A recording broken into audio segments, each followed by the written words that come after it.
Hi everyone, welcome to our channel. So friends, ఈరోజు వీడియోలో Apple drink, అది కూడా బ్లెండర్ యూస్ చేయకుండా ఎలా చేయాలో సింపుల్గా చూసేద్దాం. So let's start. సో ముందుగా ఒక బౌల్ తీసుకుని దీంట్లో సబ్జా గింజలు యాడ్ చేసుకుంటున్నాను, అలాగే వాటర్ వేసుకుంటున్నాను అనమాట. సో ఈ సబ్జా గింజలు బాగా మునిగేలా కలుపుకోవాలి.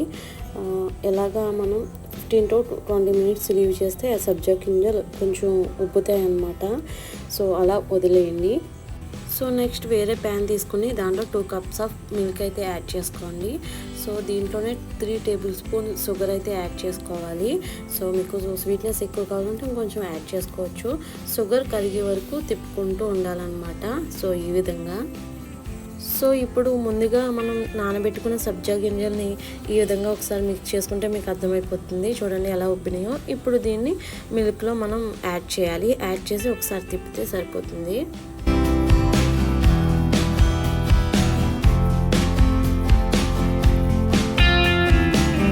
సో ఇప్పుడు దీంట్లోనే యాపిల్ యాడ్ చేసుకోవాలన్నమాట. నేను ఇలా 2 pieces వరకు మీరు కట్ చేసి గ్రైండ్ చేసి వేసుకున్నా పర్లేదు, లేదా ఇలా తురుముకొని వేసుకున్నా పర్లేదు. మనం గ్రైండర్ యూస్ చేయట్లేదు, ఓన్లీ ఇలా తురుముకొని మాత్రమే యాడ్ చేసుకున్నాం అనమాట. ఇలా చేస్తే ఏంటంటే కొంచెం మధ్య మధ్యలో మనకి తగులుతూ ఆ ఫీలింగ్ బాగుంటుంది అనమాట, మీకు తెలుస్తుంది. సో ఫ్రెండ్స్, దీంట్లోనే వెనిలా ఎసెన్స్ ఒక 1/2 spoon వరకు నేను యాడ్ చేసుకుంటున్నాను. 2.5 ml అనమాట.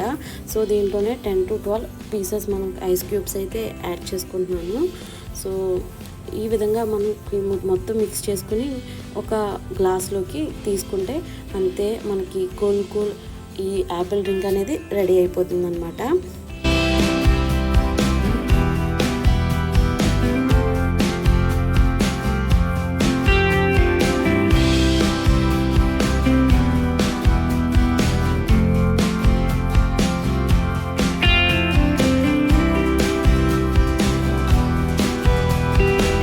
సో చూసారు కదా, ఎంతో ఈజీగా యాపిల్ డ్రింక్ అనేది న్యాచురల్గా ఇంట్లో దొరికే వాటితోనే మనం రెడీ చేసేసుకున్నాం. సో ఇది ఈరోజు వీడియో.